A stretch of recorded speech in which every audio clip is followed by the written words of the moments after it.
Здравствуйте, дорогие друзья! Вы на канале Балуем животики. И сегодня на ужин для своей семьи я буду готовить тушеную картошку с мясом. И хочу вам показать, как я тушу картошку дома. Рецепт, пожалуй, самый простой, ничего сложного нет, но картошка всегда получается очень вкусная.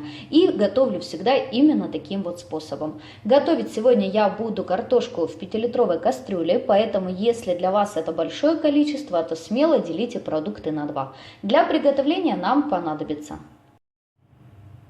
картофель. Картофель я предварительно очистила и, конечно же, возьмем мясо. Сегодня я буду тушить картошку с говяжьими ребрами, но в принципе можно использовать абсолютно любое мясо. Говядину, свинину, курицу, то, что вы любите. Также нам понадобится морковь. Морковь сегодня у меня крупная. Берем такую же, но если морковь у вас мельче, тогда берем 2 штуки. Одну большую луковицу, 2 лавровых листа, черный молотый перец и соль по вкусу и растительное масло.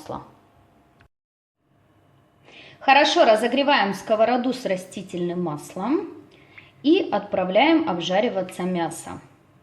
Количество мяса регулируйте сами, кто сколько любит, чтобы было побольше, поменьше мяса.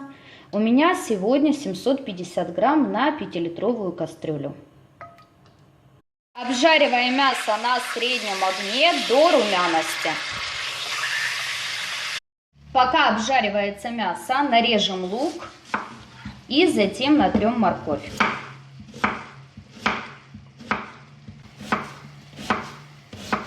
Морковь натираю на крупной терке.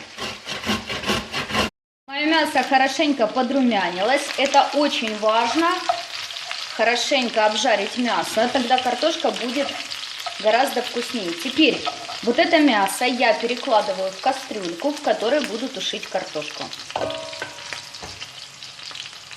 Теперь на этом же масле, где жарилось мясо, обжариваем лук до золотистого цвета.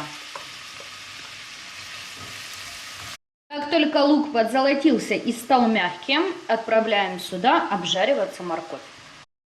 Обжариваем морковь вместе с луком до мягкости моркови и золотистого цвета. Зажарка готова. Отключаем огонь. Зажарку также сразу отправляем в кастрюлю, в которой будем тушить картошку. И теперь вот это мясо вместе с зажаркой я солю. Солю достаточно хорошо. Затем буду буквально чуть-чуть подсаливать картошку, если будет необходимо. Буду пробовать подливу на соль. И перчу. Также добавляю лавровый лист. И теперь воду. Мясо нам необходимо предварительно протушить без картофеля. У меня говядина, тушить буду немного дольше, чем свинину.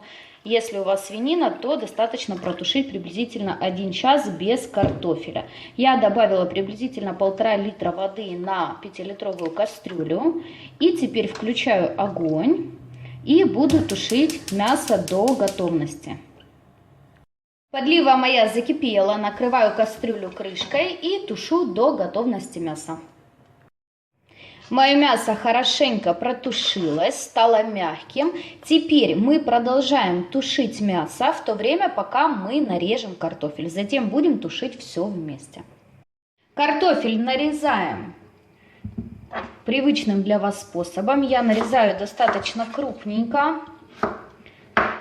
Вот такую вот картошину среднего размера разрезаю напополам и затем половинку еще на 4 части.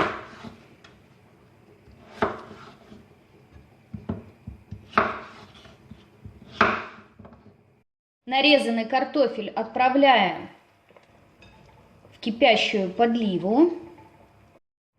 Всю картошку я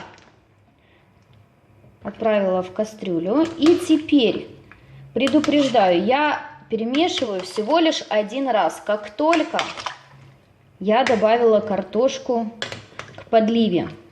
Иначе, если потом ее мешать в течение тушения, то картошка будет разваливаться. Нужно сразу перемешать все. И больше до окончания приготовления картошку я не трогаю. Вот так вот чуть-чуть я перемешала. Пока воды не добавляю. Вот столько у меня сейчас воды здесь. Картошка пустит свой сок, и затем будем смотреть, стоит ли добавить еще чуть-чуть водички. Сейчас я накрываю картофель крышечкой и даем время закипеть. Картошка закипела, она отдала свою жидкость, поэтому воды мне достаточно, больше добавлять не буду. Вы по необходимости можете добавить небольшое количество воды, чтобы вода практически полностью покрывала картофель. Теперь все это дело я накрываю крышкой, уменьшаю огонь до минимума и таким образом тушу картофель приблизительно 1 час, не мешая и ничего с ним не делая. Прошел 1 час, картошка моя уже готова, она хорошенько растушилась. Еще раз пробуем картошку на соль и можно отключать огонь. Вот так вот очень просто, друзья, можно приготовить вкуснейшую тушеную картошку с мясом у себя дома. Ничего сложного нет, потребуется какое-то количество времени, но результат того стоит. Обязательно попробуйте приготовить, это очень вкусно и просто. Я желаю вам всего хорошего, друзья, приятного аппетита. Подписывайтесь на наш канал, вас ждет еще очень много вкусных и интересных рецептов. До скорого!